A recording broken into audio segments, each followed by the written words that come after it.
What's up, guys? This is your man, Real Deal Steven Steele, coming to you live. Good evening, ladies and gentlemen, ladies.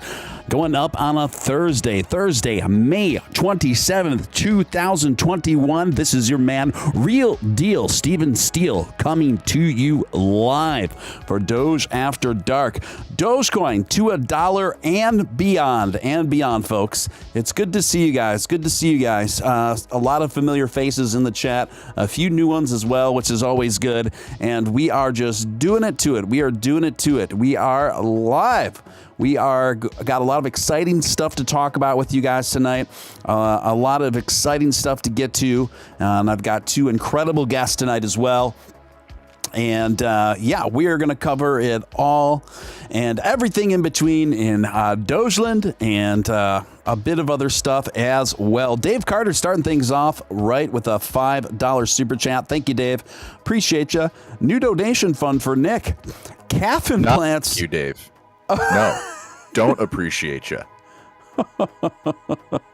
Dave throwing it right out of the gate. Much love and appreciation to you and the Doge family, as always. Okay, thank you, Dave. Guys, if you haven't done it yet, smash that like button. I want you to smash that like button like you would smash your childhood celebrity crush. It takes a split second of your time. It doesn't cost you a dime. It's the number one thing you can do to help a new but rapidly emerging channel like this get in front of more people. And also, if you're brand new here, I would like to welcome you. I'll give you a warm welcome to the community. We are growing exponentially each and every day, and we want you to be a part of it. So hit that subscribe button, hit that notification bell, hit all on that notification bell so you can ascend to the moon and beyond with us. And lastly, if you feel compelled to super chat anytime throughout this broadcast, that is hugely appreciated. It lets me to keep doing what I'm doing and spend as much time on it as I do.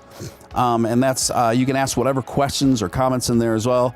I'll prioritize those accordingly. If those of you with Twitter, if I could ask you kindly to retweet the tweet to this broadcast, just so we can let your fellow community members know that we are live. That always helps a great deal. So if you consider RTing that, I put that link in the chat.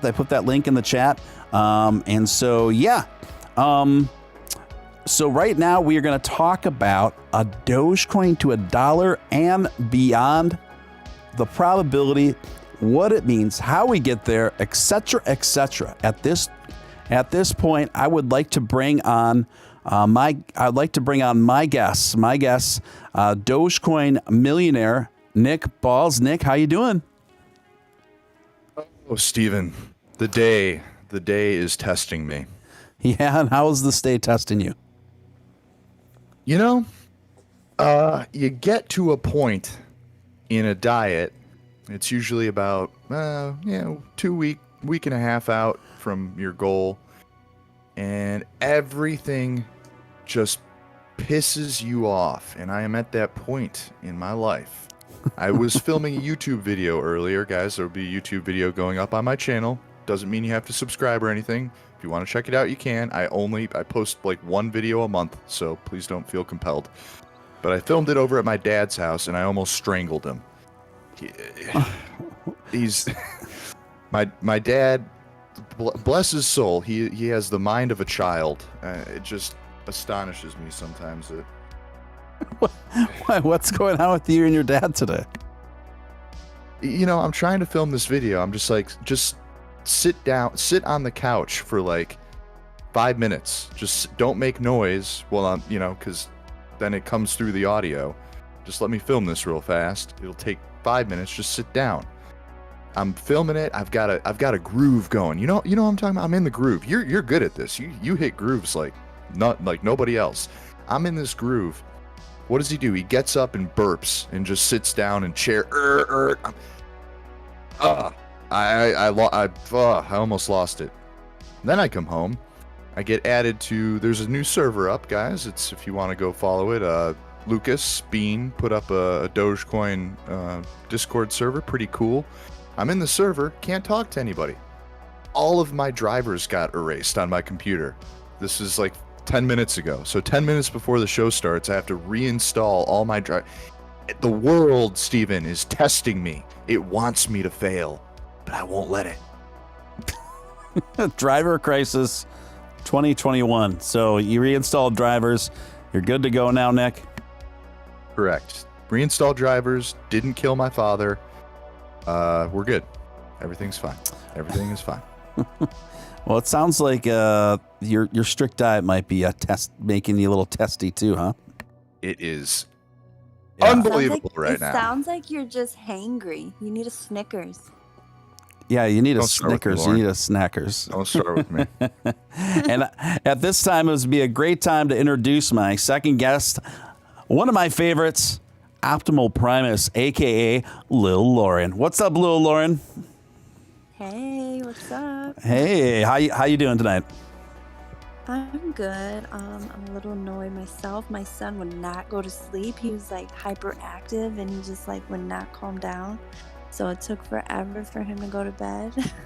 Right. So that was finally achieved, yeah? Yeah, finally. Yeah. Yeah. Okay. It's late Here up I there, am. isn't it? What was that? It's late. It's like 11 I o'clock by know. you, right? Almost. So that's why I'm like, I just don't, inside I'm like, just go to sleep. No. Ivan, thank you for your $2 super chat. Says, am I the only one panic holding Doge? I'm certain you're not the only one. I can say with confidence that no one on my panel is panic holding. My friend, we're trading sideways at a very healthy rate. We are in a very good place right now. The fact that we are stabilized where we are, and Dogecoin is solidified its place in the top 10 are amazing accomplishments in a short amount of time. So I think we are pretty well positioned. We are pretty well positioned going forward. What do you say, Nick? And then I want to hear your thoughts on it, Lil Lauren. Yeah, we're in a consolidation pattern. If you guys remember a few months ago, we were in a similar consolidation range. By the way, guys, I love consolidation patterns. If I was still day trading right now, oh God, I'd be loving this. Very predictable, very easy to call, nothing crazy one way or the other, no major market movement. Bitcoin hit 40 today, came back down, but Dogecoin just kind of kept cruising, and it's going to keep cruising. The one thing we do have to look forward to, as we discussed on a previous show, is futures contracts terminate tomorrow. So we should see some positive movement, especially in Bitcoin, which I think will carry over to Doge. But yeah, we'll see. I have a good feeling about tomorrow. How are you feeling about where things are at? I don't feel panicked at all. I feel like, to be honest, when we actually got up to 75 cents about that, it happened actually quicker than I even expected. So I wasn't surprised at all that it dropped a bit, but it's pretty stable. So I'm actually very happy. I'm not scared. I'm not worried. I know it's going to go up. We just got to be patient. So I'm totally fine with it. I don't know. Some people just get nervous thinking like I don't know what price they bought in. Maybe that's what makes them nervous, but I got in pretty low, so for me it feels like great no matter what. We could even drop a little bit more and I'd be okay, because I know it's not going to be forever. It's totally temporary. And then with Bitcoin, it's also been down and stuck a bit. So if the daddy coin is doing it, it's understandable, right? And if you don't mind me asking, at what point what was your first position in Doge coming in? Oh, the first time I bought was it was during the pandemic. It was July 2020, and I got it. My first ever purchase was just $20, and it was at 0.003. Oh wow! So you've got a very advantageous position, a better than my first position, which is around 2 cents. So you were doing really well. Yeah, Nice. So then since then, though, of course, I bought little by little more and more, but little by little. But yeah, that was like really great. Like I sometimes I can't even believe I got it at that low, Yeah, definitely. And then did you buy thereafter? Oh yeah, definitely. Like I said, since then it's been little by little. My husband even gifted me some during for Valentine's Day, Mm-hmm. and he even gave me some money to buy some in February also. So I got me a nice little bag then, and so yeah, I mean, I'm doing pretty well with it, I'd say. Yeah, it sounds like it. Sounds like it. And we all know Nick's story for sure. So guys, so Ivan, my friend, I would wager to guess your positions are probably a bit after Nick and little Lauren here, and mine is at about 2 cents at my starting position, and then I kept buying going up there afterwards. Yeah, none of us are in anxiety over where things are at now. In fact, I think where we're at right now is very well positioned. We're doing very good, very good. So do not be troubled. Do not be troubled. Beef Supreme coming in, $5 super chat. Thank you, Beef Supreme. Happy Memorial Day weekend. Have a safe one and be responsible. Oh yeah, buy Doge. Nice one. Thank you, Beef Supreme. Appreciate that. Thank you. Yes, Beef Supreme always bringing that big Doge energy to the room, and we appreciate that. We appreciate that. Someone's saying that they're having a little hard time hearing you, Lauren. So maybe if you could just speak closer into your mic or your phone, that should remedy it just fine. That's usually all it takes. Okay, thanks. Yep. All right, I'll try my best. Oh, you already sound a lot better. That does it. That does it. So okay, great. Nick, what do you make of it looks like, as we predicted, we'll probably be trading sideways in the 30s for a while. How do you think this looks, and how do you think this feels? God, I hope this whole, like, I'm not saying I hope it holds, like I think it'll break down. I think we'll be trading sideways for a bit. Obviously, like I mentioned earlier, we'll probably see a slight bump after futures exit. We always do. I mean, the market always does, at least.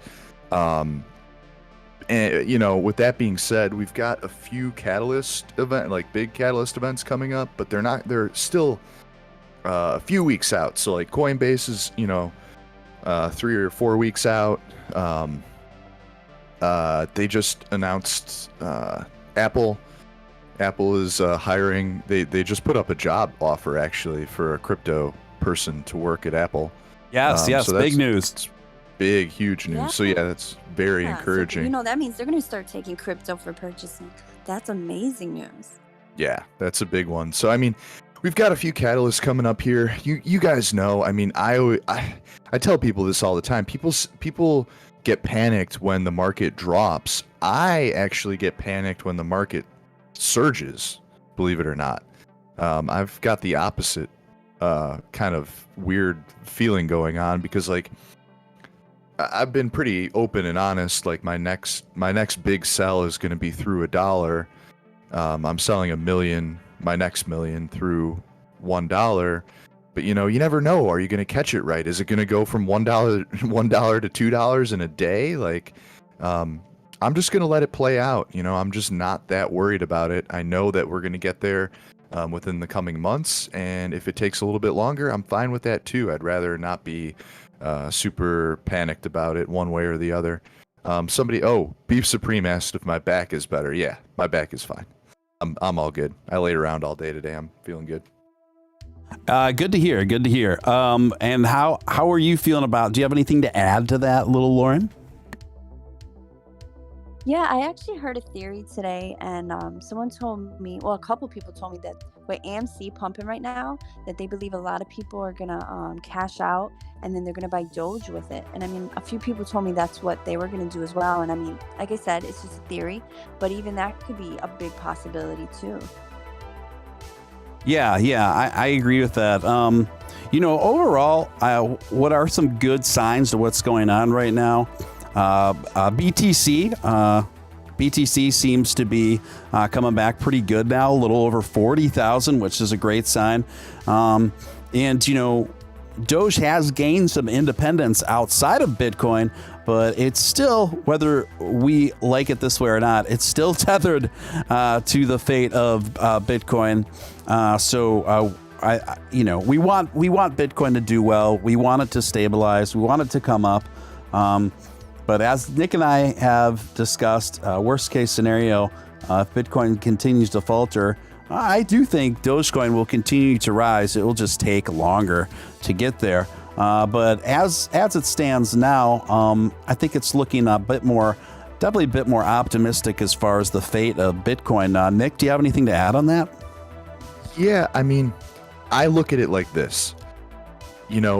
When Doge first hit 8 cents, right? Bitcoin was just getting through 40,000. And look at where we're at now. We're at, between, 32 and, 39 cents essentially. And Bitcoin is at, 38 to 40,000. So in the time that Dogecoin has proven itself in consistency, Bitcoin essentially hasn't moved like from where it was back when Doge first took off. Which, I mean, if that doesn't give you strong, like, positive market feel, I don't know what will. I feel like there's a huge upwards trajectory coming our way just with the catalysts that are involved. With that being said, if we experience some sort of major market correction and there was another dip, that wouldn't worry me either. I think that would be a great, buy-in opportunity for a lot of people. And a lot of people tried to take advantage of the last one, but the market, exchanges were so overwhelmed they couldn't fill orders fast enough. So that goes to show you something. Yeah, absolutely, Nick. Absolutely. I think that was really well stated. But I think it's a really good sign overall. Things are coming back. I think things are slowly stabilizing. I think the whole market is slowly stabilizing, slowly coming back. I think in another 2 weeks, I'm not saying that Dogecoin is going to be back up to 50 cents or anything in another 2 weeks, but I do think that we're going to see Ethereum to continue to rise, Bitcoin continue to rise, Link, everything else continue to rise slowly. I think it's going to be slowly over the next month. But I would perceive that in 1 month from now, the markets, I still don't think even in a month the market's going to be looking good pre-crash, but I think it'll be 3/4 there. What do you guys think? I definitely. Go for it. Go ahead, Lauren. Oh, I'm sorry. It's cutting up really bad for me right now. So okay, yeah. So am I cutting up or is just Nick cutting up for you? No, I think it's on. First it's it was on her just end. Nick, and now it's both of you. Oh no. Okay, yeah. I think it must be your connection. I'm trying to hear you guys. Oh no. Yeah, unfortunately, it probably is. But I'm trying to hear you the best I can. I wanted to add, did you guys hear about the gas station that is now going to be accepting cryptocurrency? Yeah. Sheets. Yep. Yeah. Sheets. Yeah, we have those. We have those by us. I don't know if you have them where you guys live, but they're pretty awesome, and that's such a big deal. They're so popular here. I mean, people even get their breakfast there, and it's just incredible. So I think that's real promising news for Doge as well. Yeah, definitely, absolutely. I've never heard of Sheets. Where are those predominantly located? Okay, well, I'm in North Carolina, so I think they're down south a lot. If they're in other areas, I'm not really sure. But yeah, they're pumping here. They're popular. I mean, they make food to you can order. They have just unlimited snacks. They have a seating area. I mean, it's big and popular. So it's a really big deal that Sheets is going to be accepting cryptocurrency. So is Sheets like a bit? It's it's obviously like a gas station truck stop chain that has is there like a diner inside, or is it just like a big store inside for food and snacks? It's a big store, but they have screens that you can order food freshly made, like sandwiches. They even have tacos you can order. Like, they make it fresh for you there. They have so many options. You can order specialty coffees in there. I mean, so yeah, it's not just a rinky-dink gas station. Wow. So they make food fresh made to order at the gas station? Yes. That's amazing. I've never heard of this Sheets. I gotta say, some of these some of these gas station chains come up with some really interesting names that it's really hard for me to believe that they didn't know what they were doing when they create them. So we have Sheetz. There's another popular chain all throughout the South. The name of the chain is called Come and Go. I was just thinking of that. Yeah, KUM and Go. KUM and Go. I've heard of that one. Yeah, they're all populated throughout the South, and they're called Come and Go. Here too. Yeah, they're in Illinois as well. Yeah, they don't make it up a little. I'm a bit north of Nick, and they don't make it up here, but it's called KUM and Go, and they're populated all throughout the South and the lower part of the Midwest, and it's just to me. And they make hats, shirts, and T-shirts, and everything else. It's just like, okay, you know. I don't know what more to add to that. I don't know why you would name it that, but they certainly are merchandising to make a lot of money off of merchandise, so they had to have known. But who knows? Maybe Come and Go was created in a more wholesome time when that didn't necessarily imply what it does. Who knows, guys? But do you remember 76? 76. Familiar. Oh yeah, 76. Yes, 76. Yeah, it was like a orange circle with Orange, yeah. Mm-hmm. I don't know why I remember that from my childhood, but like I have like vivid memories of the 76 logo. I have no idea why. Did you go on a lot of family road trips? Yeah, a lot back when I was when I was really young, really young. That's probably why. It's like in your subconscious, you probably were like amazed by it. I just thought the logo was so cool and the colors like orange and blue. I don't know why. I have no idea. They're Phillips now. They're Phillips 66 now, but Okay, I didn't know that. yeah, fun times. I think we have like down here, you know, Steven is up in Wisconsin. Down in Illinois, we've got Come and Goes over here, and I've been, you know, I was born in Florida, and you know, I'm familiar with the Sheets. Holy sheets! So yeah, holy sheets, guys. They do accept Dogecoin as of now, right? And a couple other cryptos. Yeah, I think it's Doge, Litecoin, Bitcoin. I think that's it. Yeah, that's the thing with most of these retailers. They usually just take 3, maybe 4 cryptos to start. And Dogecoin is always in those, almost always in the top 3 or 4 there every time, which is a great sign. And it does make sense because retailers do have proof of concept now, showing that people do spend their Doge in a retail space. KRN Yoshi, Yoshi, thank you again for that super sticker with the sweet Shiba Inu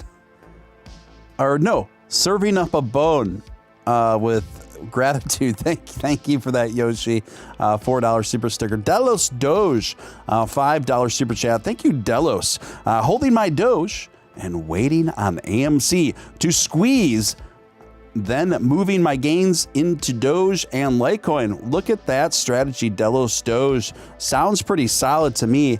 I gotta hand it to you, my man. I did not have the patience to see AMC through. I didn't see this coming.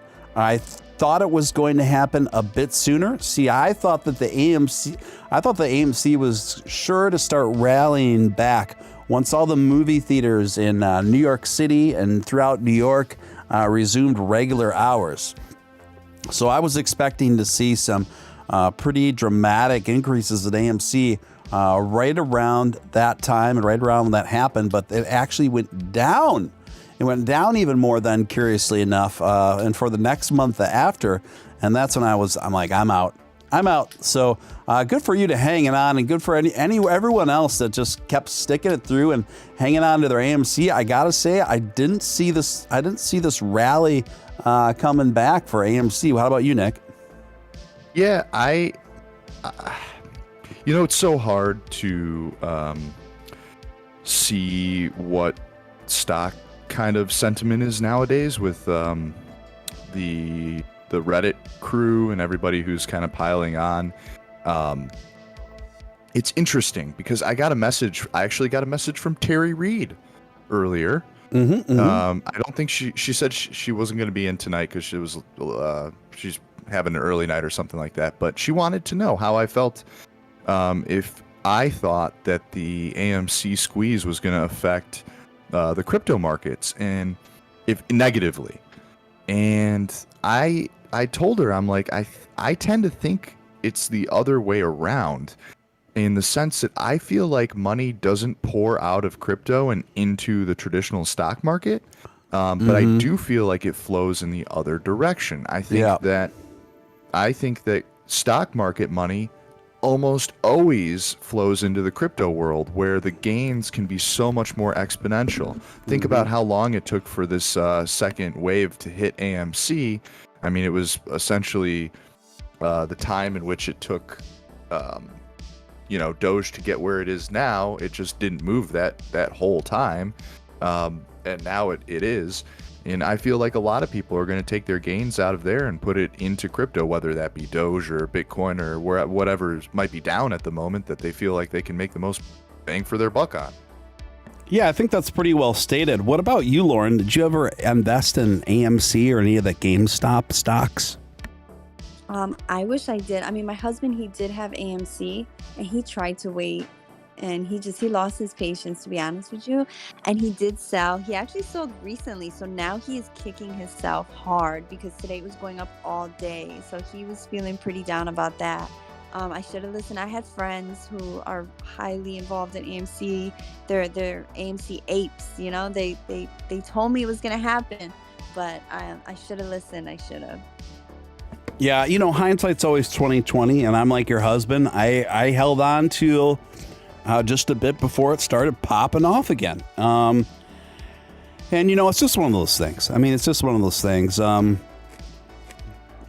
Of course, like I said, go they ahead. want to buy Doge. They want to, so they need it to go up so they can cash out, and then they're going to put it in Doge. They're hoping that it stays dipped for a bit so they can get all they can before it rises. And you raised a really... Go ahead. Do you think the movie theaters are going to open back up and people are going to come dressed in like ape costumes? Be like, we're the AMC apes, and then like people from like the Doge world are going to come and like dress up and like meet everybody in the movie theater. They're like, we saved the movie theater. I feel like it's not going to go that literal.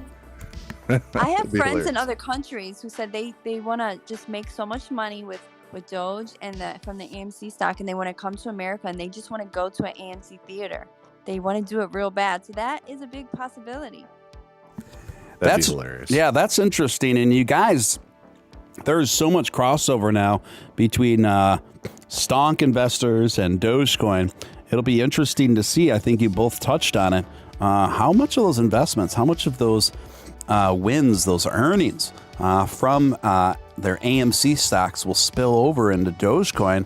It sounds like there's going to be a fairly significant chunk that's gonna. What do you guys think?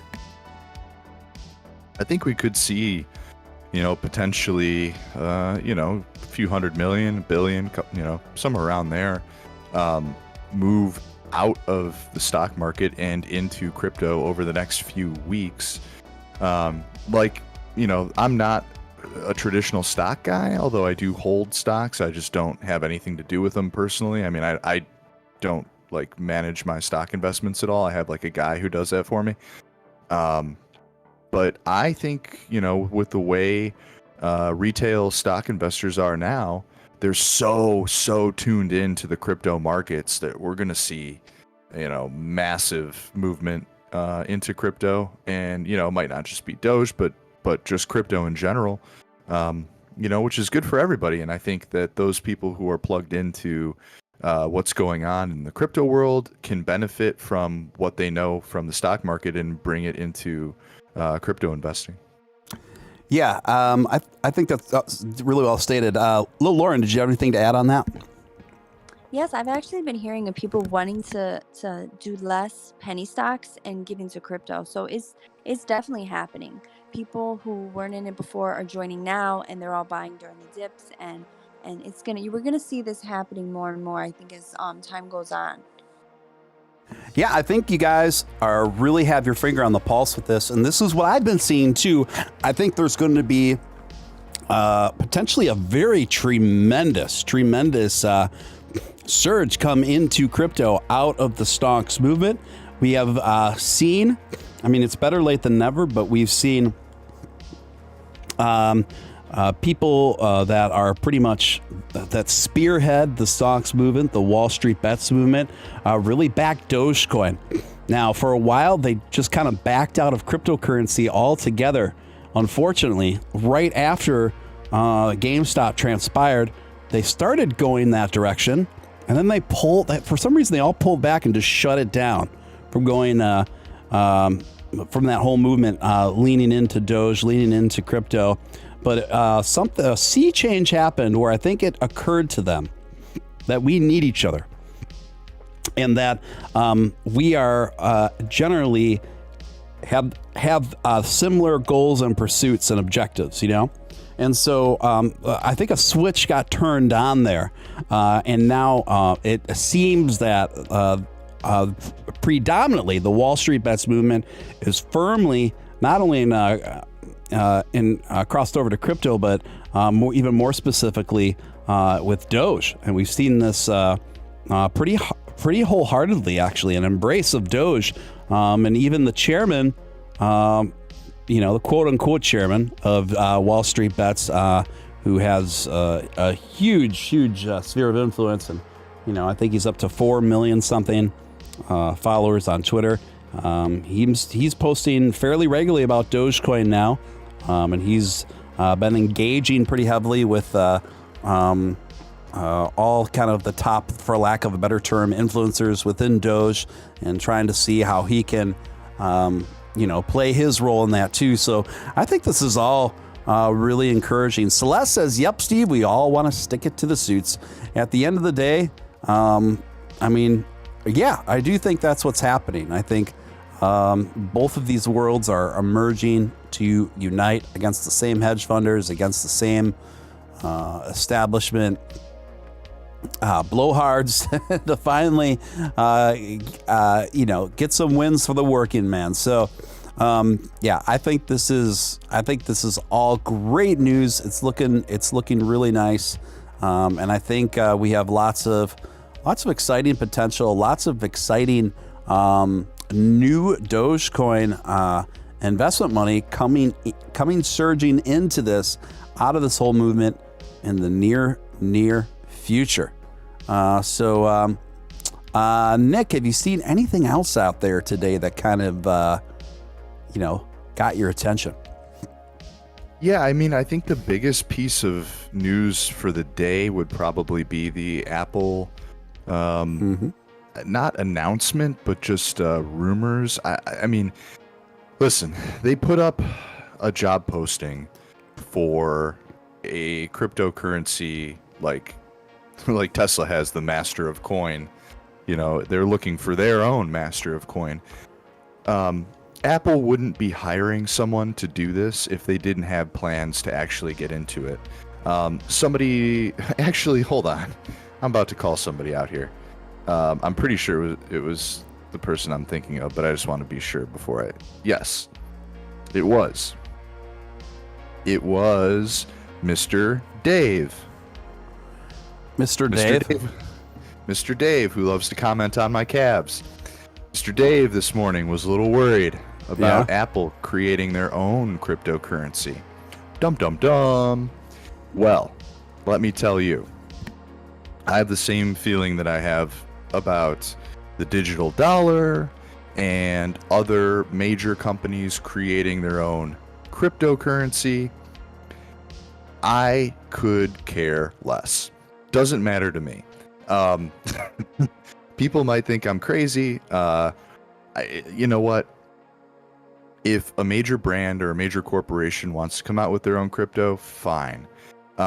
Firstly, I don't know the legality of something like that in the United States for a major corporation to come out with their own crypto. In fact, we've heard Elon Musk say this before. Why don't you? People ask him, why don't you create your own crypto for Tesla or for SpaceX or whatever? And he's like, the trouble of doing that would probably not be worth it. And if it's Elon Musk telling you that, like, for him, it would be a pain in the ass to make his own crypto, which it wouldn't be, guys, you got to keep in mind, making a crypto is easy. I can do it in 15 minutes.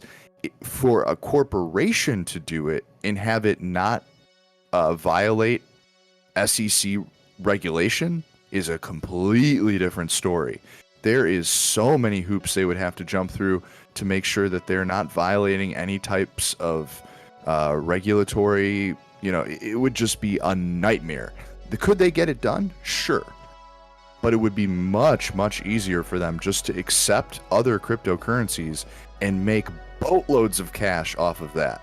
Way more, the gains to be made off of accepting pre-made cryptos are infinitely higher than whatever cost, which would, by the way, would probably be in the hundreds of millions to create their own crypto and go through the legislation of doing such.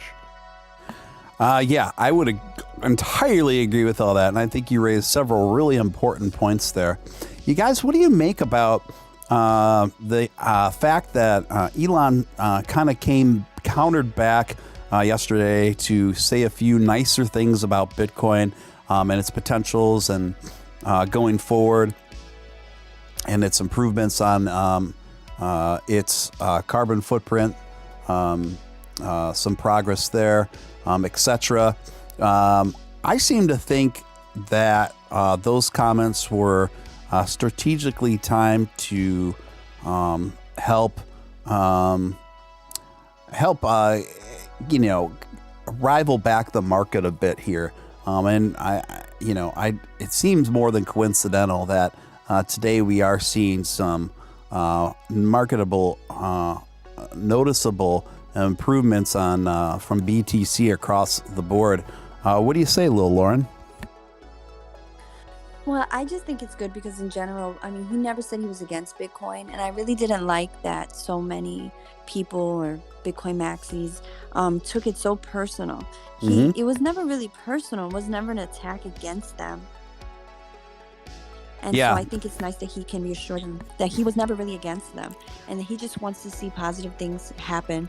And so I really like when Elon tweets like that and he reassures people. Yeah, I agree with you. I think he drew a line in the sand because he was taking a lot of crap from Bitcoin maxis, and then he just finally got to the point where it was like he just kind of drew a line in the sand, like, don't mess with me, like, and he reached his threshold. But now he's starting to soft the blow and be more amicable. It's kind of like the carrot and the stick, and yesterday I think was the carrot, right? So. Yeah, right. He didn't want to disrupt the market. That wasn't his intentions. And so I think is his way of letting people know, like, I didn't mean to do that. My mind and my heart were in another place. And he just wants to see it beneficial for everyone in the world. That's my take on it personally. And I wanted to talk real quick back on the Apple thing. So with the CEO, Tim Cook, he has always publicly discussed his vision of the future without physical cash, only digital payments. So he's always wanted that. So it was inevitable for them to start taking cryptocurrency payments. Do I think they're going to have their own coin? I mean, I don't really see that happening. I mean, it's not impossible, but I really don't feel like that's the angle they're trying to go. I do know, say, for example, Atari is in the works of making a token. Now, what they're going to do with it, I'm not exactly sure. I know they're opening up a big, huge casino-based hotel all about Atari themed, and you can play like their games. It's going to be like virtual reality, and I don't know if they're going to somehow incorporate their token with that. But Apple's totally different. So, but I think that does show that they are going to accept many cryptocurrencies, and of course, it's going to be the top ones. So it's going to be Doge, Litecoin, Bitcoin, and maybe another one. Yeah, I think that's those are really solid observations there, Nick. Yeah, I mean, I would completely agree. I know a fair bit about the CEO of Apple, but it would make sense, like I said, for them to just accept what's already on the market. Atari is a bit of a different story. I believe they're headquartered out of Japan. so they don't have to worry about like U.S. SEC regulation and whatnot. Right. It just reminded me of like another big company that is gonna make their own, I guess you could say, cryptocurrency. But yeah, it is different. But it just reminded me of that. Yeah, right on. And that's fair. That's fair.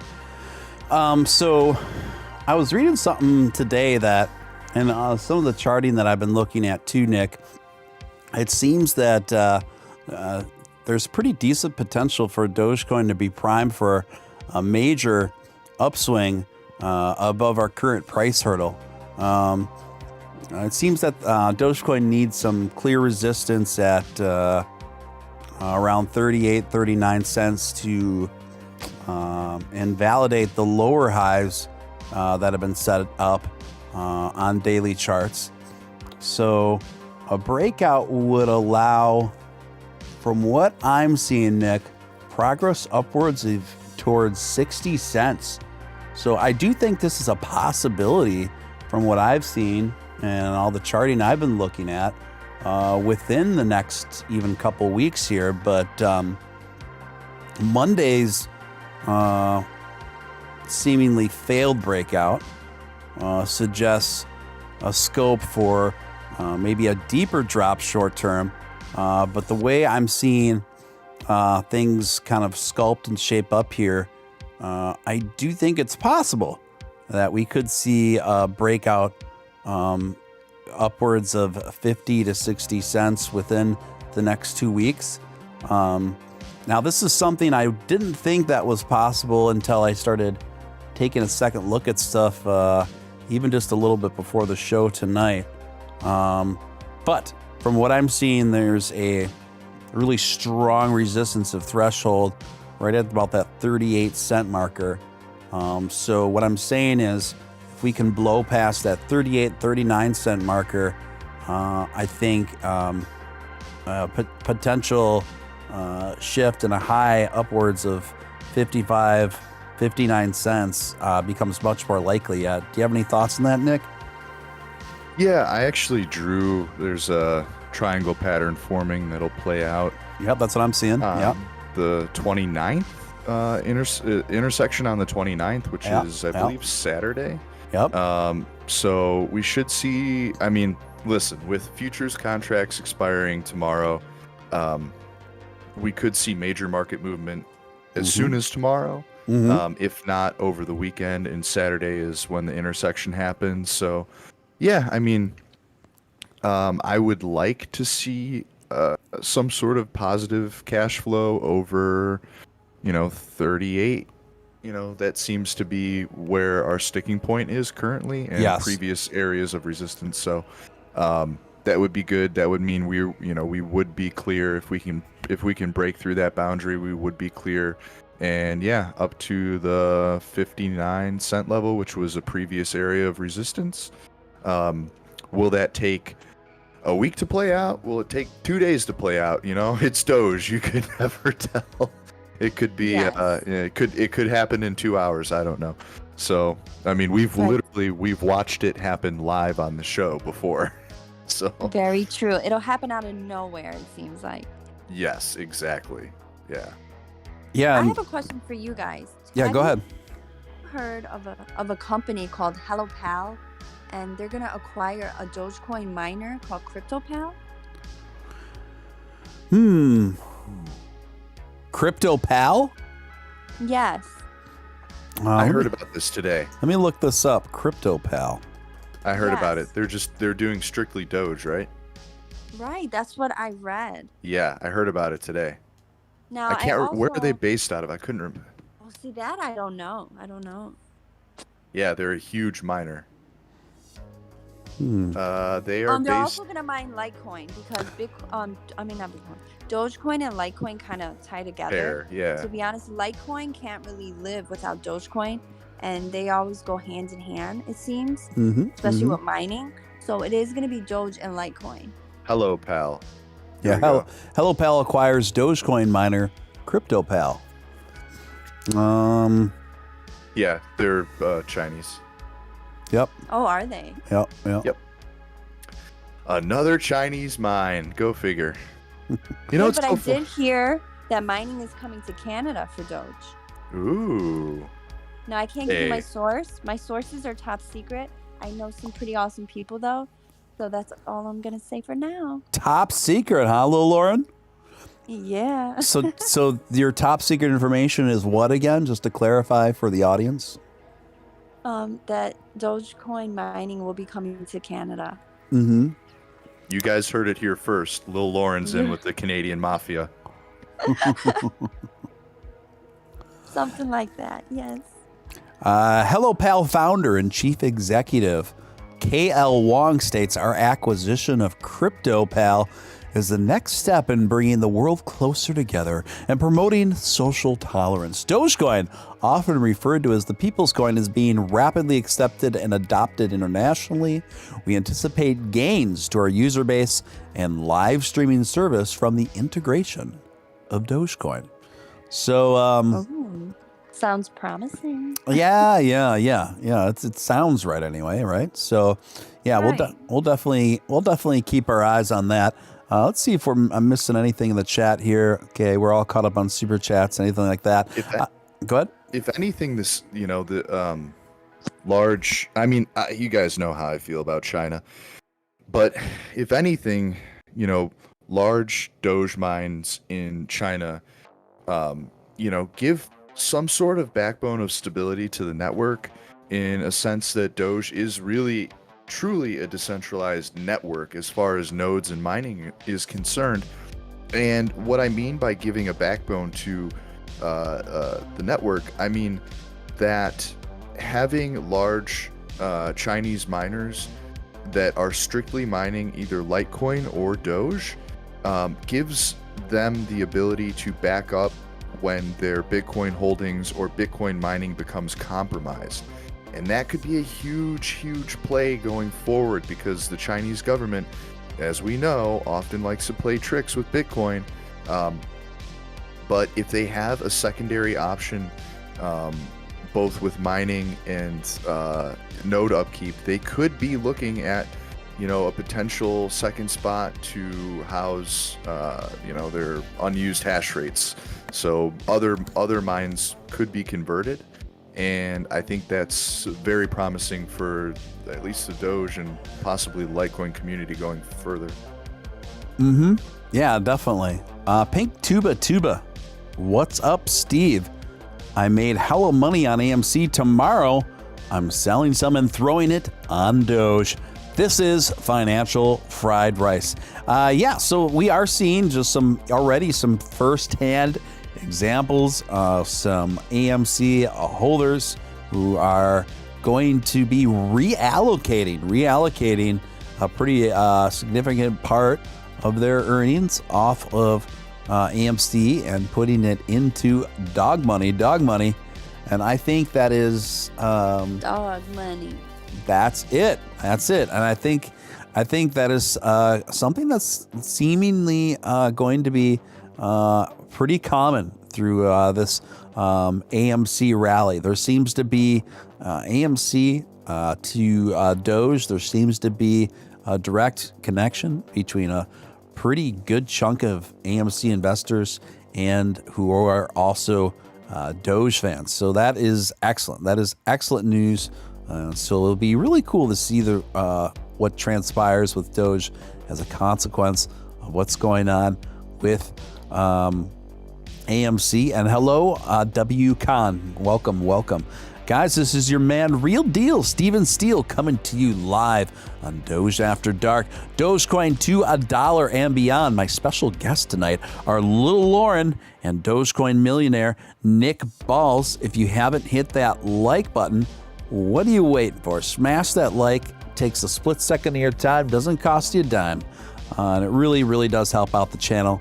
If anyone feels compelled to super chat at any time throughout this broadcast, that's hugely appreciated and allows me to keep putting in the hard time that I do on this show and on this content. Guys, so I named this episode to $1 and beyond. Now that we're trading sideways, we always get people that start to get restless. And, we have, even though we're trading sideways about 33 cents, some people remember when Dogecoin was above 70 cents right before SNL and right before all that shorting happened and everything else. So under that perspective, some of those people think that Doge may not be doing too well and wondering, how the heck do we get to $1? I mean, we are just trading sideways at 33 cents. That's not a big enough of a deal in order for Doge to reach $1. What do you say to those folks, Nick? And then Lauren, I'd like your thoughts. Some of us, Stephen, remember when Doge was trading at a fraction of a fraction of a fraction of a penny. Yes. So, yeah, I'm not too worried about it. Yeah. They say when in doubt, zoom out. I mean, look at the big picture here and look at the things that are in the works. Things don't just happen overnight. We still have the Doge 1 satellite mission that's going to happen. It's about 400 days away. I was going to say thanks for the daily updates, Lauren. Yes, I'm so stoked and excited about it. Like, I feel like some people are sleeping on this. They don't realize what a big deal it is that it is a Doge funded satellite launch. I mean, it's called Doge 1. Like, it's not happening now, but it's in the works. Things like that. If you're going to send a satellite to outer space, I mean, these things take time. Come on. So just keep that in mind. And if you want to be updated on that, just follow me on Twitter, because I post every morning how many days are left until the launch. That is so promising. And then don't forget Coinbase. Coinbase is working on it. It's taking a while, but good things come to those who wait. And just like with the Robinhood wallets, they're going to come as well. And it's just going to be you're going to see, I think, a boom when those things initiate.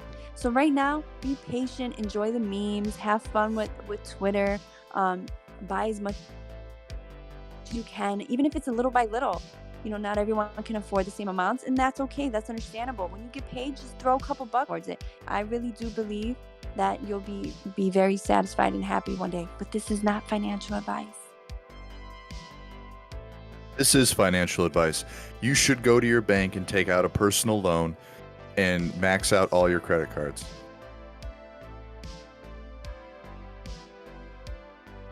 Did I just break YouTube? You did. Not financial advice. Financial fried rice. I think I think Steven either broke or we broke the space. Oh my goodness, Steven, where are you? Oh, sorry. Couldn't you hear me? No. Oh, no. Oh, sorry about that. Sorry about that. Yeah. So as I was saying, Nick reiterated that was not financial advice for all purposes, for all terms of service purposes on YouTube. That was definitely not financial advice. In fact, that was rather insane and sarcastic advice. But that being wait. Are you saying that we all shouldn't just go take out a loan for $10,000 and buy Doge right now? I don't. Well, I often say, do not do what I did, because what I did was at the very, very, very start of cryptocurrency, and people I posted on Twitter it was like last week. I said everything that I say is financial advice, and then underneath it, I said not financial advice. Which I always tell people, like, always read the fine print, people. Always read the fine print, and also you have to, there's a huge saying that goes, people often iterate, like, do not spend more than you can afford to lose. Like, we've all heard this, right? And this really applies, and especially like a bull boom markets that we're in right now, because you never know. I took out, people know my story. I took out a loan to do what I did. But at the same time, I was leveraging bank, fiat money at an interest rate that I could afford, and I was growing my credit score to do it. So it was advantageous for me to take advantage of that. Now, I don't want to tell people, and in fact, when I go on most shows, Papa Upshots here especially, I might joke around and say, like, go out and take bank loans. That's the Tyler Durden in me talking, but realistically, you have to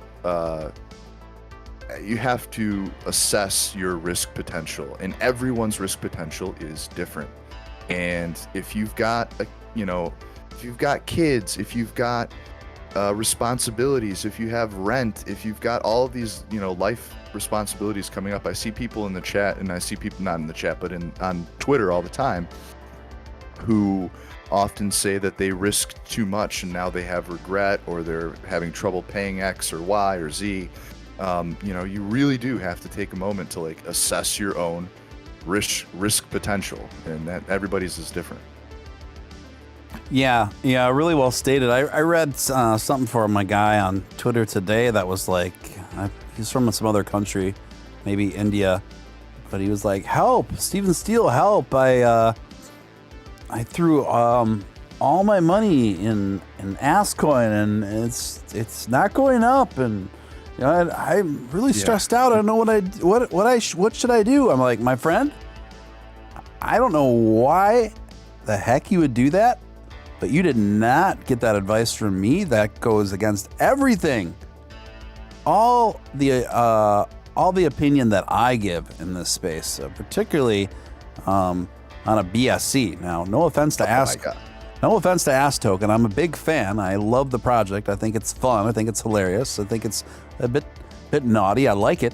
But the thing is, I never once have recommended that people put any substantial amounts of money in any BSC, no matter how much I love it or hate it. So for me, plus this, the Ask Token is a brand new project. And this is another thing that drives me nuts, where new investors will throw a ton of money into a BSC, and then they start freaking out because they need that money to survive, and then they get angry and testy when they don't see major gains in just like 2 weeks or less. It's just like, these people are the worst. They become the most annoying people in the market, and they end up throwing fits, and they end up occupying and spamming chats. Yeah, and they look for people to blame, and then they get angry, and they lash out. You only have yourself to blame. You've made idiotic decisions to get to the point where you're at right now, and you can't blame that on others.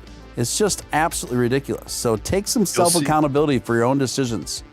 You'll see Billy and I joking on. I'll go back and forth with Billy sometimes and joke on Twitter, because he knows my story. And he knows what I did.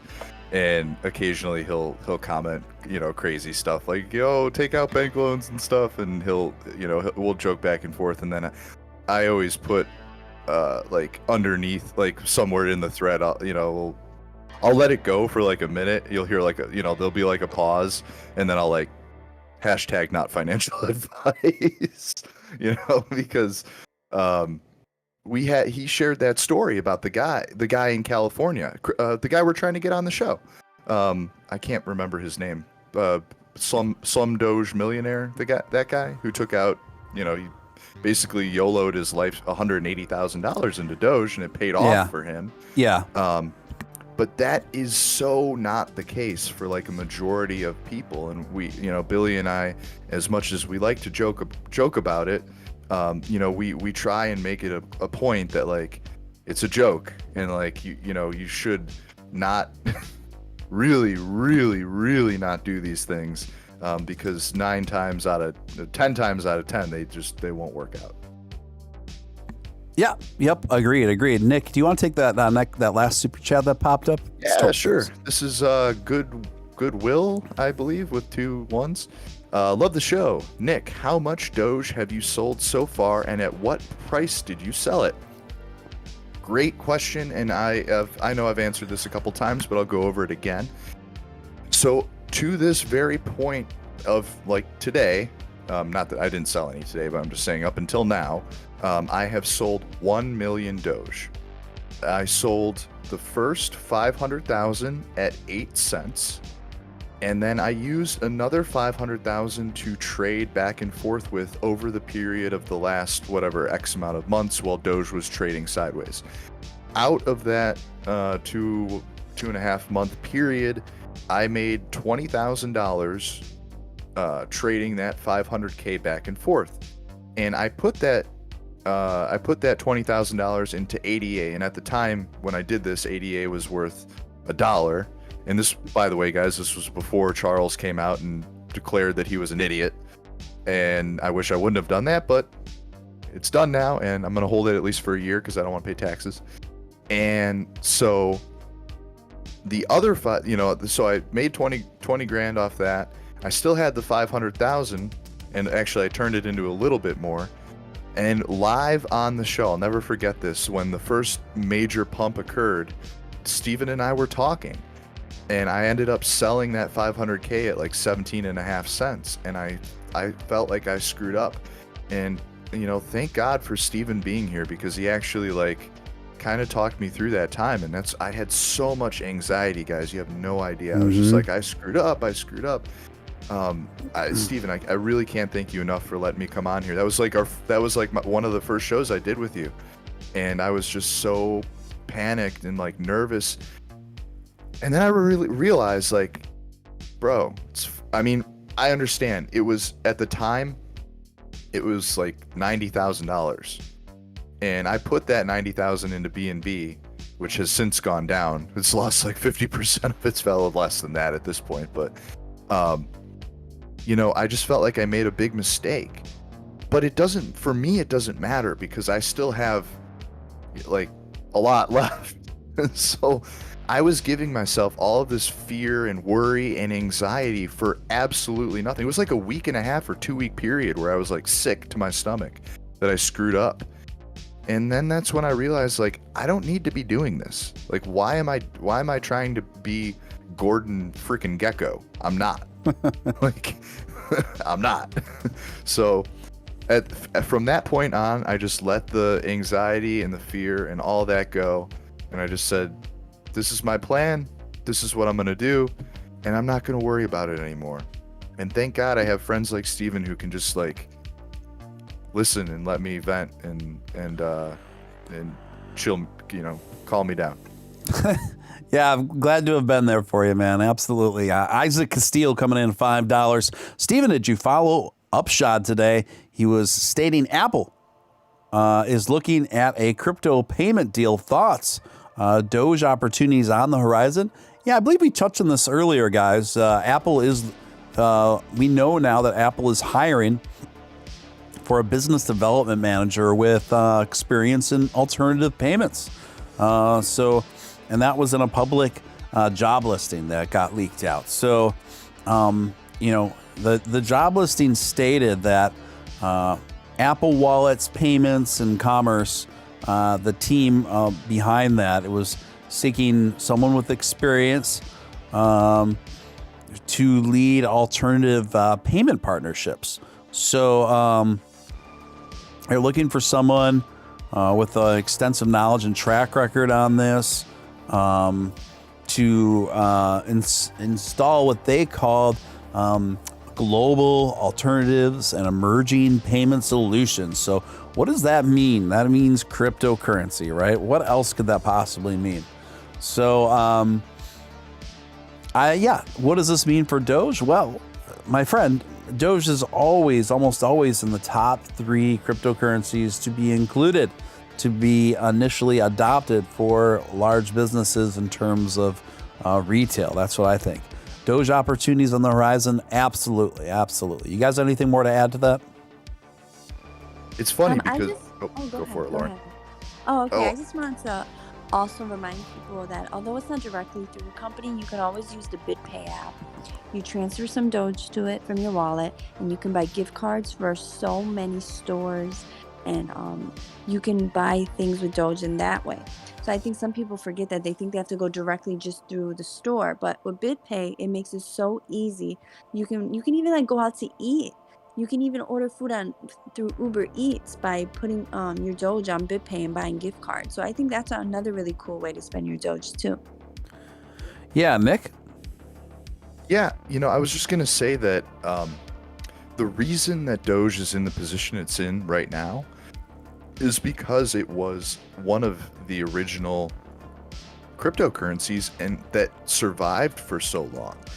People think that a lot of the adoption that is occurring right now is new, and it's not. Doge adoption has been around for years and years and years, and that's why we're seeing the gains that we are now, is because the groundwork has already been laid. Now that's not to harp on the BSC coin community, but that's why I say so often, like, these BSC coins that are like a few months old, not that there's not a few good projects out there, but they still have to go through all of that. Like, Doge has proven itself over almost 8 years, like, tried and tested solutions. And people say, well, what utility does Doge have? Well, it's been used as a payment system for years. People forget this, but like, Doge was accepted through tons of services for a very long time. And there's not very many cryptos you can say that about. Not even Ethereum. Ethereum hasn't been used as long as Doge has, which is crazy to think about. That's true. Yeah, very true. Robbie Gilchrist, welcome, my friend. The official Doge After Dark Steven Steele Live Dolphin is with us, the official Doge After Dark Dolphin. Thank you, Robbie Gilchrist, of your very generous super chat of 70 Canadian dollars. Thank you so much, Robbie. It is contributions like that allow me to keep doing what I'm doing. So thank you so much for that, Robbie. Hugely, hugely appreciated. Robbie Gilchrist, the official Doge After Dark Dolphin, my Canadian friend. Thank you so much. It's always great to see you. And it's always a pleasure, my friend. Dogecoin. Hey, go ahead. Yeah, go ahead. Well, we talked a little bit ago about HelloPal, and we said it was from China, but now I'm reading an article that says it's actually from Vancouver, Canada. So HelloPal is out of Vancouver. Yes. And so then remember I told you I was told by someone how they are going to start doing Doge mining in Canada. I wonder if this is the company, or is going to be another company that's going to do it. Oh. So that's something we can research. Yeah, that will take a little bit of footwork to find out more information behind that. But yeah, I didn't know they're out of Vancouver, so that definitely adds an interesting dynamic to that. Definitely. Yeah. So guys, Dogecoin to $1. I think I got distracted before I got to that point.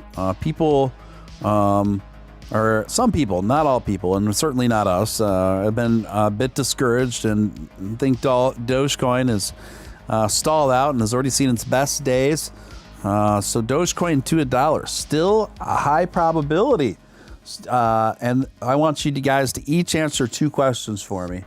Is Dogecoin to $1 still a high probability? And is it still a high probability by the end of the year? Lil Lauren. Oh, see, for me, that's a hard one. I am all about Doge. I believe in it, and I do know it will reach $1, and I think it will go beyond that. When it does, that's the only issue with me personally. I'm terrible at guessing timing, but and I feel like with Doge, anything can happen at any time. I do feel that there's a big probability towards later in the year, but I'm in it for a long time, so I won't be disappointed even if it does take longer. I'm going to be holding for a very long time, and I suggest all my friends do the same, but it is promising that it could be by the end of the year. Got it. Nick? I mean, for the beginning, since Doge had hit 8 cents earlier in the year, I had reservations for end of year price prediction originally. When Doge first hit 8 cents, I was going on all these shows, and people were asking me, thinking that I have some sort of crystal ball or something, which I don't. But you know, I thought that we could see $1 in the next few years, and that might be possible. Every prediction I made for those first couple months, up until now, just consistently got blown out of the water. And now it's gotten to the point now where if I mean, I am just through technical analysis alone, I mean, just at the very basic level that we're at now, the next movement to the upside, and this is strictly off of Fibonacci retracement levels, we will be at $1 on the next move to the upside. Like, we will hit that $1. Now, will we come down from that and drop below it? Sure. Could we break through the $1 instantaneously on that next move to the upside? Very possible as well. Doge has done it before. We've seen 1,000% increases in a matter of a day. So I mean, I don't think it's that far away, and I think that it's going to come a lot sooner and a lot quicker than a lot of us were originally anticipating. Yeah, I guess my prediction falls somewhere between you guys. I think Doge to $1 is absolutely inevitable. I'm not sure if we're going to quite get there by the end of the year yet, but I'm still sticking with my end of year prediction, be somewhere between $85 cents to around $1. 85 cents to around $1 by end of year. I would love to be the sound of $85. I think all of us do. I would love to see that proved wrong. I'd love to see Doge at $1.25 by the end of the year, or whatever, above my prediction. So I'd be happy to prove wrong. But as of right now, I'm sticking to that. Christopher Earl coming in at $20 super chat. Thank you so much, Christopher. I really appreciate your super sticker and appreciate you supporting the community. Speaking of which, if you haven't smashed the like button, please do that. It really, really helps out a lot. And also, if you're new here, I just want to personally welcome you and encourage you to subscribe. Hit the notification bell while you are at it. People in the chat are talking about Fibonacci diaphragms. I saw that. That's hilarious. Fibonacci diaphragms. Diaphragms. I see what they did there. I'm going to ask my girlfriend about that one. Yeah. So, it does seem that Doge integration to some degree with Apple is looking increasingly like a foregone conclusion. We shall see, but it's certainly looking that way, guys. It's certainly looking that way. And hey, with the gas station sheets starting to take cryptocurrency, and Doge is going to be one of them. Now, once they start doing that, I can only imagine some other gas stations, rest stops, maybe will start to jump on board too. So we got to keep that in mind. Yeah. I used to be I was in the logistics industry for years and years and years. And I can tell you one thing, that the nation is basically held together by truck drivers. And as soon as the logistics chain breaks down, and they're like, truck drivers hold the whole country together, and without them, like, nothing works. And those guys would have a huge advantage using crypto over traditional payment systems. And I could honestly see that would be a big step moving forward.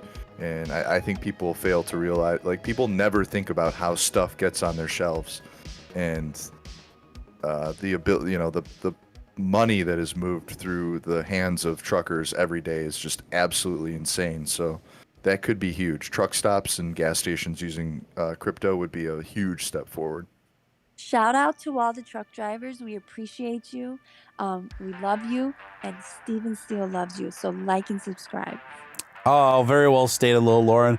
Appreciate that. And I also put Lil Lauren's Twitter in the chat. I'll put it in there again in case any of you guys want to give her a follow. Yeah, I'm going to be pulling that up here just momentarily, guys. So Nick, going forward here, what are you seeing in terms of I saw Upshot's latest video today. He was talking about, he was kind of predicting pretty similar to me that, things, he felt that things were going to trade sideways for a while in this, between anywhere from 32 cents to 37 cents for weeks. And that's what I thought too. And I still think that's definitely a possibility. But like I said, when I started taking a closer look at this charting and what it was shaping up, I do think that a rally outside of any of the news that we're talking about, upwards to 50 cents-ish or so, is possible as well within the next 7 days. What do you say? Yeah, I mean, historically, I'm trying to draw it out right now as we're live. We had a pretty, the period of, let's say, the beginning of February until mid-April, when we hit the first major, the biggest increase in price. That was a huge, long period of trading sideways. And then we had another run up after that. We could we trade, within this zone right now for a time? I think so. If there wasn't like, major catalysts coming up like Coinbase, I would tend to agree. I think that would be the case. However, I think the Coinbase listing for sure is going to buck this trend. And, we've got a few other short-term catalysts that are kind of weighed in our favor. So I don't think the consolidation period will be months. I think we're looking at weeks. Yeah, I think that's... I was reading... Go ahead. Oh. No, go ahead, Lauren. I was reading a Doge analysis, okay, and I can't say how on point it is, but I was reading it and it sounded pretty likely to happen, that there could be another little dip to the mid-20s, and then from there people are going to just jump on board. They're going to get as much as they can at that price, and it can shoot up to around 48 to 51 cents, and then we're going to consolidate about there. That's going to be the new floor for a bit, and I think that's very promising, and I would like that myself. Yeah. That would be awesome. I don't know if, Christopher, it eludes me if I covered your super sticker or not. They're at $20 with the Shiba Inu waving the number one flag back and forth very enthusiastically. Super cute. So Christopher Earl, thank you so much for your generous super sticker there. I appreciate your continued support of the show and everything else. It's good to see you, and thank you very much for that. Isaac Castillo coming in at a $5 super chat says, what's going on with Hello Pal acquiring Dogecoin miner CryptoPal? Their stock jumped 10% today after the announcement. Yeah, I thought you were here when we were talking about that not too long ago. Right? Guys, we were just talking about this. So what's going on with Hello Pal acquiring? They acquired it. And now that we've learned that, what did you say, little Lauren, that Hello Pal is actually out of Vancouver? Yes, I believe so. I mean, this information is pretty new, so I don't know a whole lot yet, but it does appear that they are a Vancouver company, and they did buy, crypto something, and they're going to be doing Doge mining in Canada, I believe. Mm-hmm. So that is Pal, news that we're going to probably be hearing a lot about this on maybe Twitter tomorrow, once more people start hearing it and realizing what a big deal it is. Yeah, I think so too. So it gets a little confusing because they both have the name Pal, or the word Pal in the names. So Hello Pal acquired a Dogecoin miner called CryptoPal, and that's, I think, where some of the confusion is. So that's where some of the confusion is. Because it says right here, listed Canadian firm Hello Pal buys Dogecoin and Litecoin mining startup company for $3.5 million. Yep. And Kale Wong, the CEO and chief officer for HelloPal, said, "Our acquisition of CryptoPal is the next step in bringing the world closer together for promoting social tolerance. Dogecoin, often referred to as the people's coin, is being rapidly accepted and adopted internationally. We anticipate gains to our user base and live streaming services from the integration of Dogecoin." So a very optimistic, rosy picture painted by the chief executive officer of HelloPal.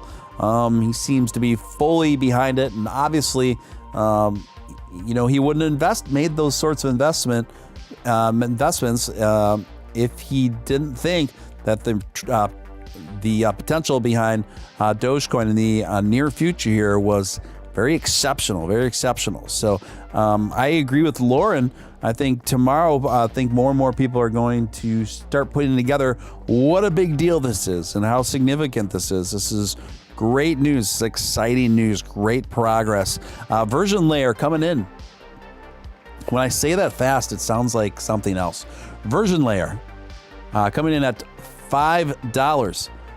You hear that Dogecoin will become a stable coin when it hits $1. Mark Cuban has said this. What is this about, that number that makes it so likely? Well, I think a lot of people, when they hear it's $1, for people who don't normally invest, they need to hear it's like more than change. Let's be honest. They just want to hear it's actually reached $1. And for them, it becomes something real. For us, we don't need it there yet. We already know it's going to get there. But for other people, they're a little different. They just believe they're not as risky, let's say. Maybe they don't take as many risks. So they need to hear that it's $1. And I think once that happens, you're going to start seeing more people jump in from there, and it's going to really skyrocket even more than it already has. So that's going to be incredible, because I know some people that are retired age, and they are just now hearing about that. What's that Dogecoin? So, and then they're going to hear when it becomes $1, and that's when they take it more serious, because they kind of incorporate it. They see it as kind of like a stock. They don't really understand cryptocurrency, but once they hear it's $1, I feel as though they're going to take it way more serious then.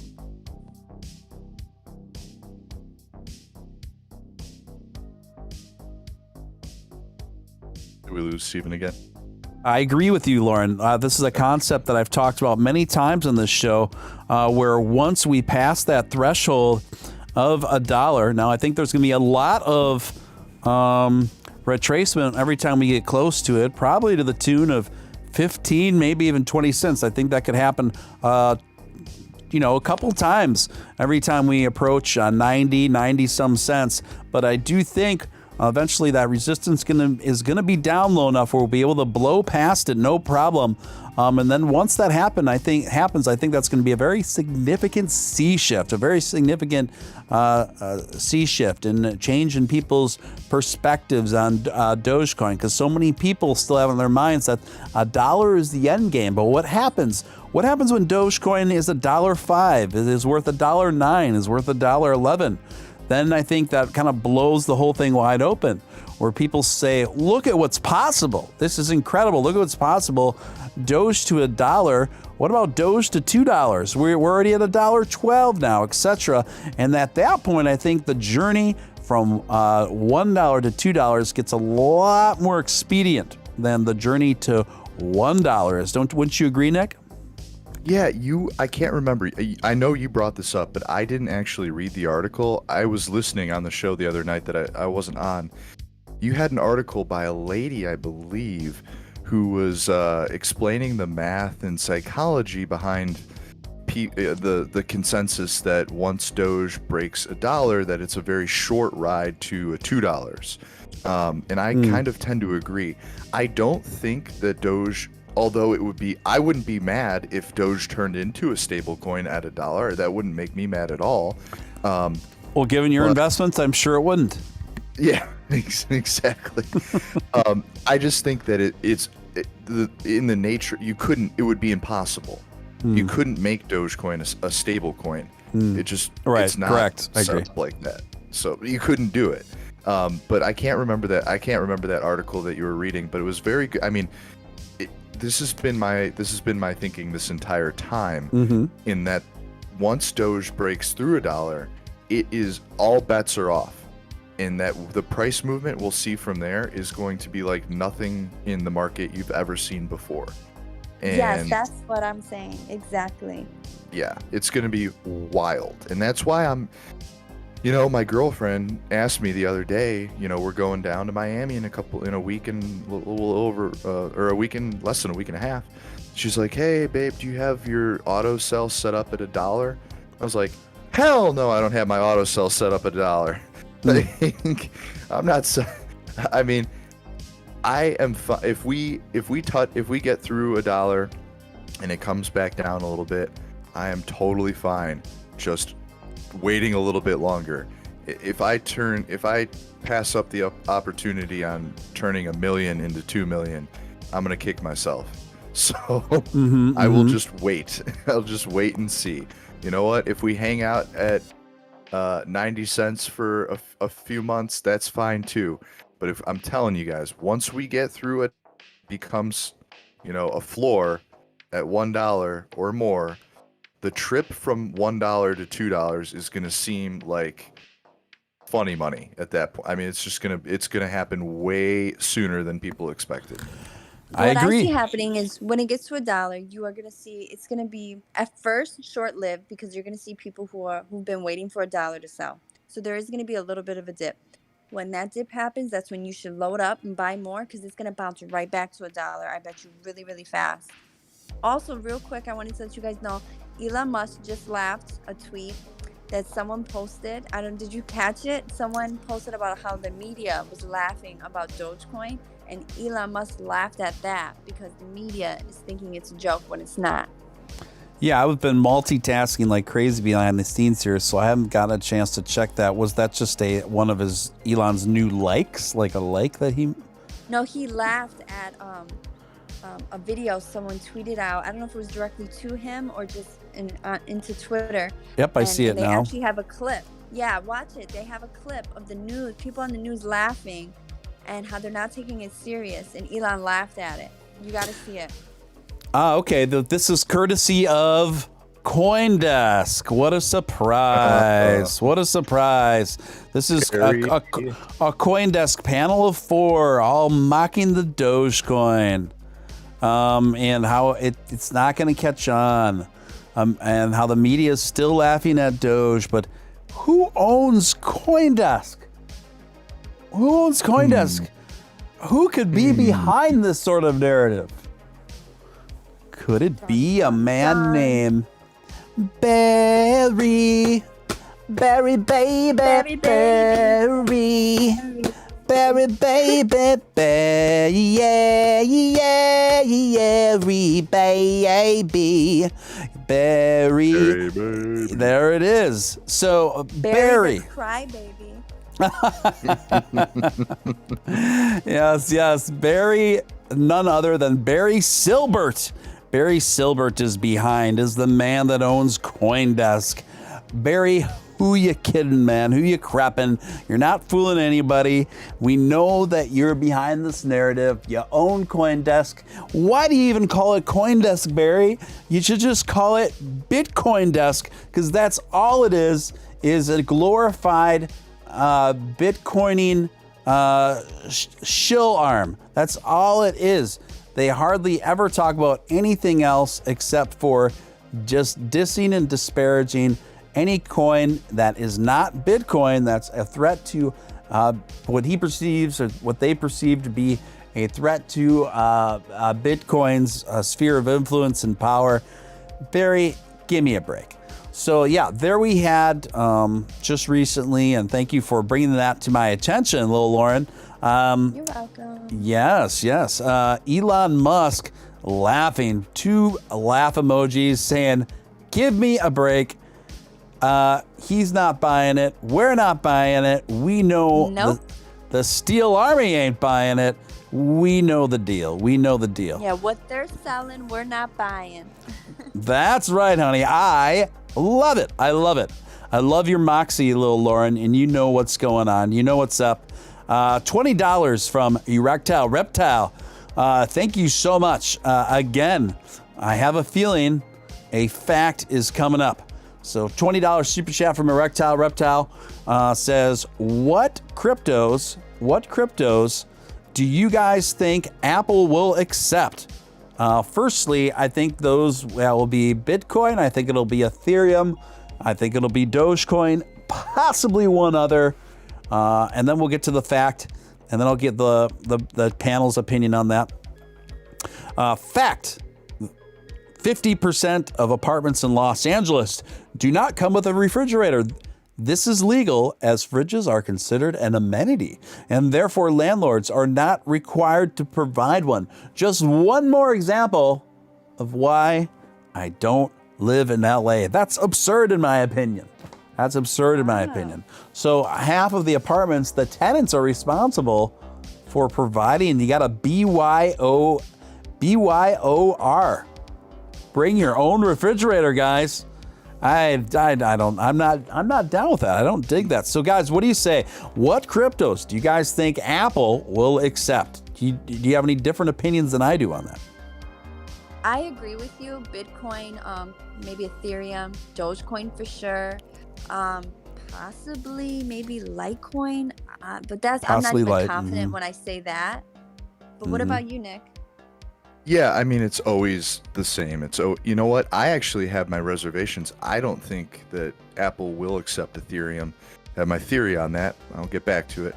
But I think Bitcoin, Doge, Litecoin, it's pretty much always those. Possibly Ethereum. I don't know. I think right now Ethereum's in kind of a precarious position where the fees of getting it done. Oh yeah, the gas fees. That wouldn't be good right now. It outweighs the cost of use. So we'll see. Oh, Barry. That's true. Yeah, it's pretty much the trifecta at that point, isn't it, guys? I mean, this is what we've seen repeatedly, which is great news. Dogecoin is almost always in the top 3 when it comes to major companies first introducing digital payment options, which is awesome. Chad Bagley coming in at a $4 super chat saying, I love you. I love you too, Chad. Even though I've never met you, I don't really know you, except what I do know is you are a loyal fan of Steven Steele Live Doge After Dark, and you are a regular contributor, and you bring the Doge momentum. You bring those big Doge vibes, and for that, I love you back, sir. I love you back. We love positive Doge vibes, so thank you. Yes, we do. Thank you, Lil Lauren. Big Barry coming through himself. What kind of timing is this? His ears must have been itching. Coming through with a $5 super chat saying, put some respect on my name, homie. Uh-oh. Barry heard us talking about him. Not happy. Coming through with that angry Breakfast Club energy. That's where that. Don't make me come out there, Barry. I will discipline the hell out of you.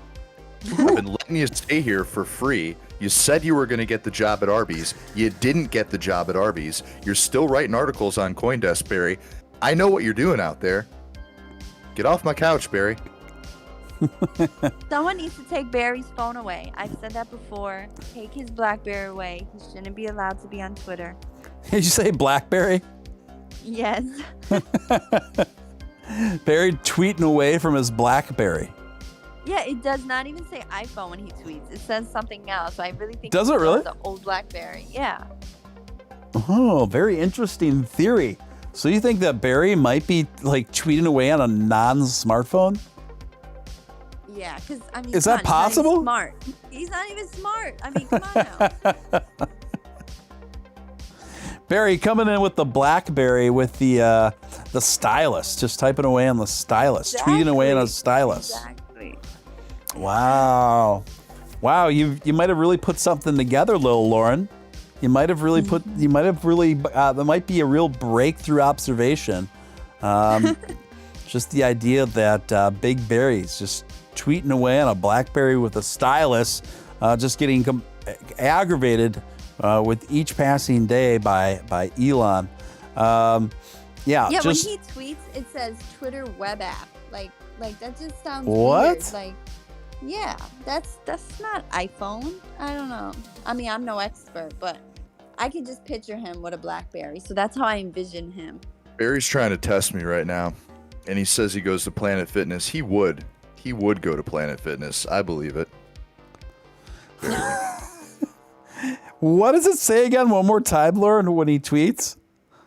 It says Twitter web app. That is bizarre.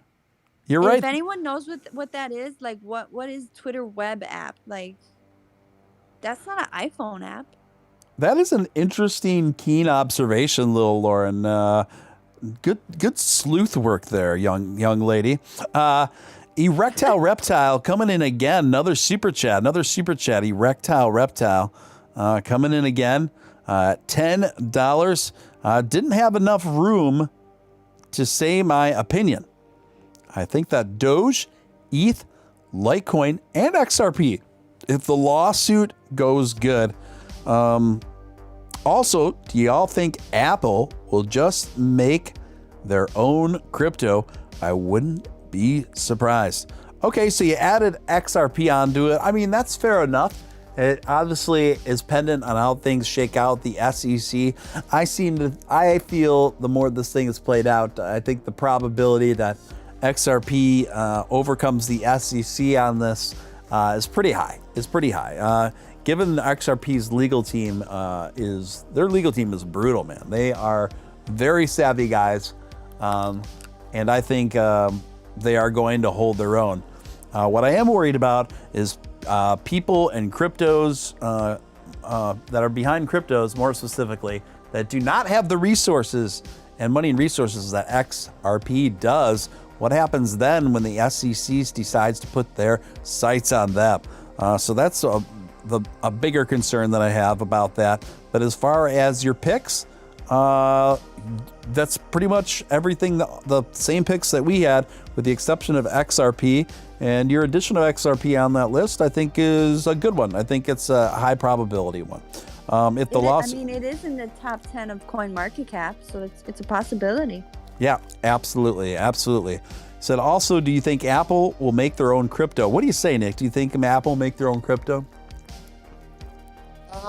Like Erectile's probably coming in a little after we discussed. Yep, I know. I don't think so. I think the probability of that is low. It is a possibility long term, but I don't think it's something that's going to be happening within the next year. Same with you, little Lauren. Absolutely. I mean, I know for sure they're just looking to take crypto as payment options right now. If they're doing anything in the works to make their own coin, it's definitely not going to come out anytime soon. Yep, very good. Big Barry is back, guys, with another $5 super chat. This time it's directed at you, Nick. You want to read that one off? Yeah. You don't bench more than me, Barry. I have seen your Pillsbury dough body, and there is no chance in the world that you bench more than I do. And Tiffany coming in with the $4.99 super chat. Barry works out at Curves. I would tend to agree. Absolutely.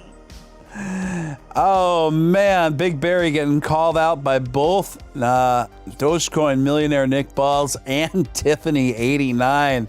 Ouch. Double ouch. Big Barry. Nick, I benched more than you. BRB. Need my protein shake. So Nick says, no way are you outlift me with your Pillsbury dough body. Dough body. What is that old R&B song? Dough body. Except it's nobody. I think it's Keith Sweat. But if you switch it from nobody. God, Keith Sweat. Yeah, switch it from nobody to dough body and dedicate it to Barry S. And there you have it, folks. Barry the dough boy. Nevertheless, listen, as he did just remind me to order protein. There I'm you doing go. that right now. Nevertheless, Big Barry, as the host and creator of this broadcast, I still welcome your super chat comments, and thank you so much. Who's ever behind that account it's pretty funny. We do appreciate the efforts, the trolling. Really funny. And Tiffany, hilarious. Rack Lobster coming in at a $5 super chat. Yo, Barry, I put up a 1K Doge on Nick. But if you win 40K Doge to you, let's do it at the $1 Doge party. Get in the ring for Doge. So Rack Lobster is saying he's willing to put up big money on the Nick versus Barry brawl.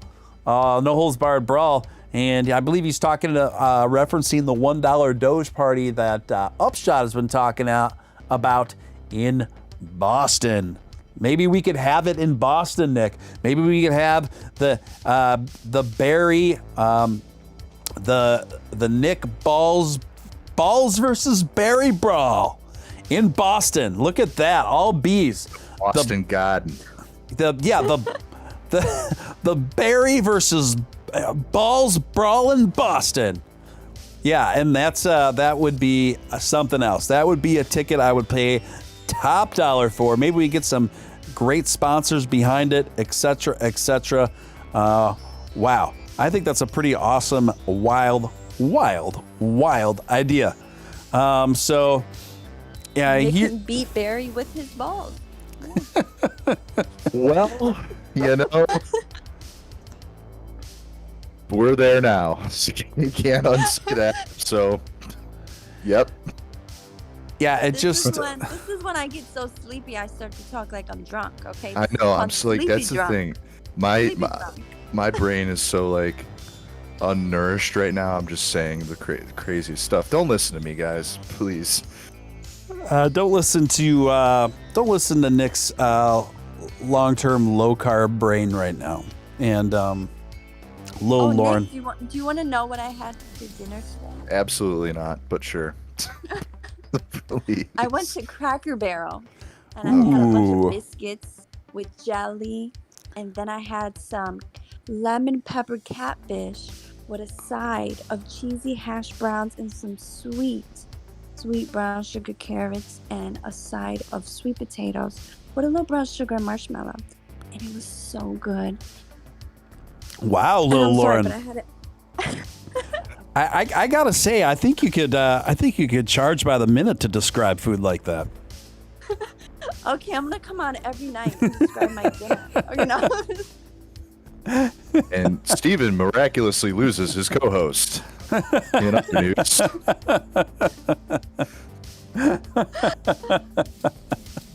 Dozelander coming in at $5. Thank you, Dozelander. Barry versus Ballz to the wall. Yes. Balls to the walls. Yes. I'll tell you this: I will dribble Barry's head against the canvas like a basketball. That would be We awesome. can get this distinction, Barry. I will put on the boxing gloves and we can do this. I am not. Listen, I didn't lift weights for almost 7 years to go down to Pillsbury Doughboy. All right.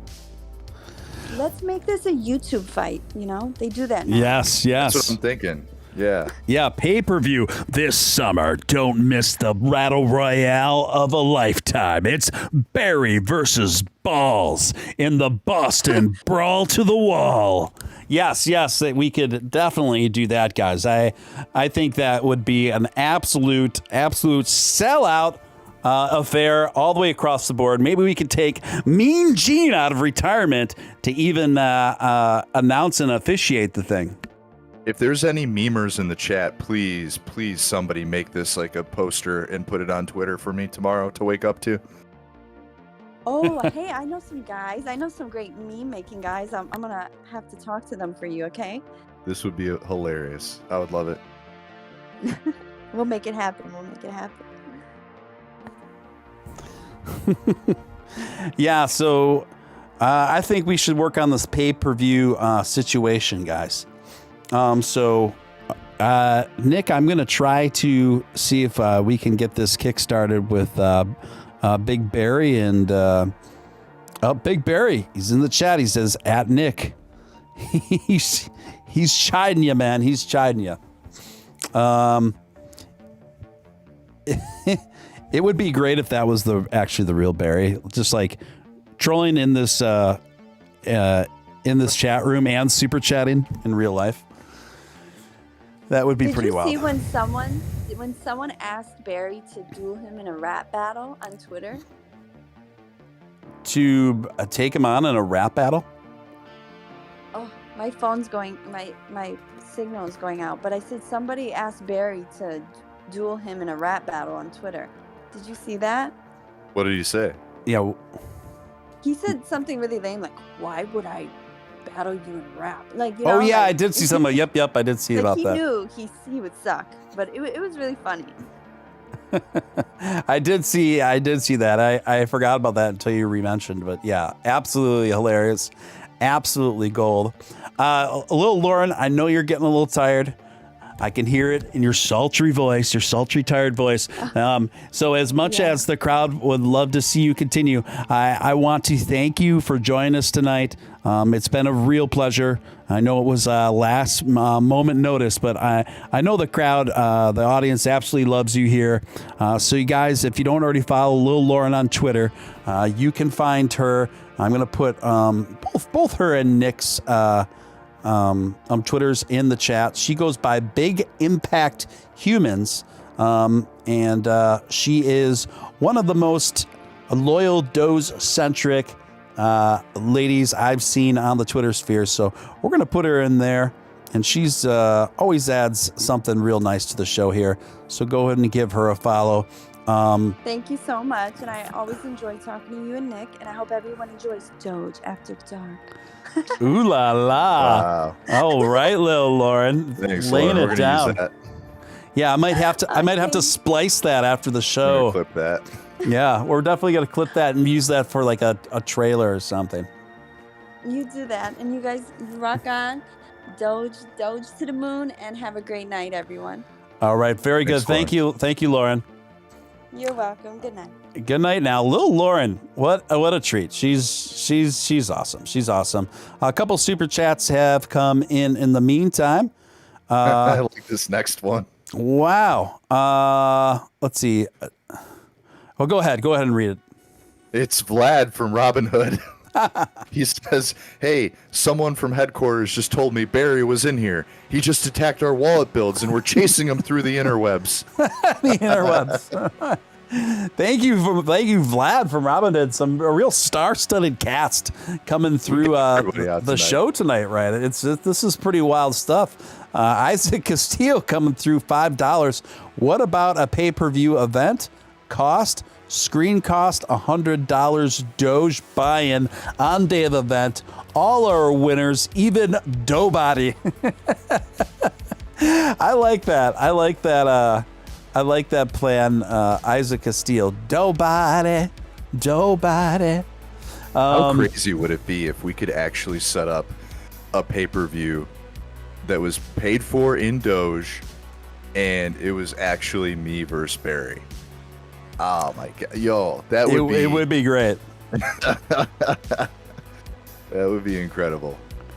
Yeah, definitely. That would be out of this world. I really do think that would be a very successful PPV, Nick. Yeah, absolutely. Let's see here.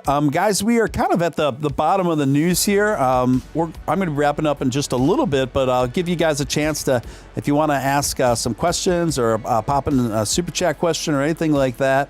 Oh my God. Yeah. I just found out something about Barry. What's that? Guess how tall Barry is? 6'4". Barry is published on the internet at 5'8", which means he's actually 5'7". Okay.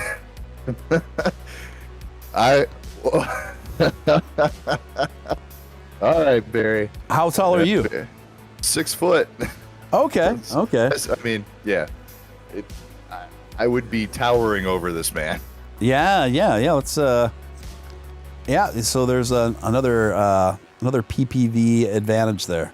Absolutely. So, I didn't know that. I didn't know that fact. Particle says it'd be a sellout in Gambia. It'd be a sellout in Gambia. He says, yes.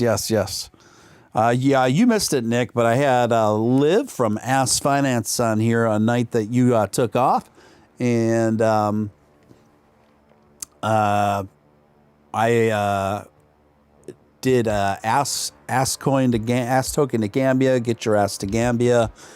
And the ass token scene and community really just took off with that. And by the next morning, there were literally like 20 different ass token Gambia memes involving me. Like they're just sent to me one after another. I was just really impressed. It was pretty extraordinary how quickly that community moved. Literally, I'm not exaggerating, 20 memes overnight. Yeah, it was the astronauts are quick to the. They are quick, man. Their meme game is very, very efficient, very impressive. Very impressive. The output and efficiency is pretty extraordinary. Pretty extraordinary. So, guys, I think we're going to wrap this one down because I may or may not, after I get some food and see how I'm feeling, I may come on for a little bit for Dogecoin for Insomniacs. But did you have anything else to add, Nick? No, I mean, I just want to thank you guys. Thank you for having me on, and just guys, over the next week or so, because most people know I leave next weekend or not this coming weekend, but the following weekend. Just bear with me. I am not in my right frame of mind, so I apologize, and in the future for the next week if I seem out of sorts, because I am really struggling. I might sound upbeat or whatever, but every day is a living nightmare. Okay. Well, once you're done with your strict protocol, we'll look forward to a post nightmare, Nick. Oh, yeah. When I have food, I am totally content. Totally not. Yeah, I have no issues when I'm eating. No problem at all. But it's bad. Yeah. I understand. Guys, this was a fantastic show, fantastic broadcast. I'd want to thank my guests who were just awesome tonight. Lil Lauren and Dogecoin millionaire Nick Ballz. Very hearty thank you to both of them who just came through and did just a fantastic job and keeping me company here on Doge After Dark. And I'd like to thank each and every one of you for coming out tonight and hanging out with us for this broadcast. And please, if you haven't subscribed, do it now. Hit that subscribe button. Hit that notification bell. Join us. We want you to grow with this exciting emerging community. I honestly feel that the Steel Army is the most exciting emerging crypto-centric community going on right now on all of the internet. It's happening here. We know, you can count on it to hit it night after night after night after night. Nobody does that like your man Steven Steele and Nick Ballz. We are here going at it every night, folks. Nobody goes at it every night like we do. And I am happy to do it, and I'm appreciative of all your support. But let's keep growing this thing. I am excited about the future. I'm excited about this channel. I'm excited about the future of Dogecoin. Let's keep the positivity strong. Let's keep the Dogementum strong, and let's keep fired up. Let's keep fired up and encourage each other with each and every day. We will see you next time. This is Steven Steele and Nick Ballz signing out.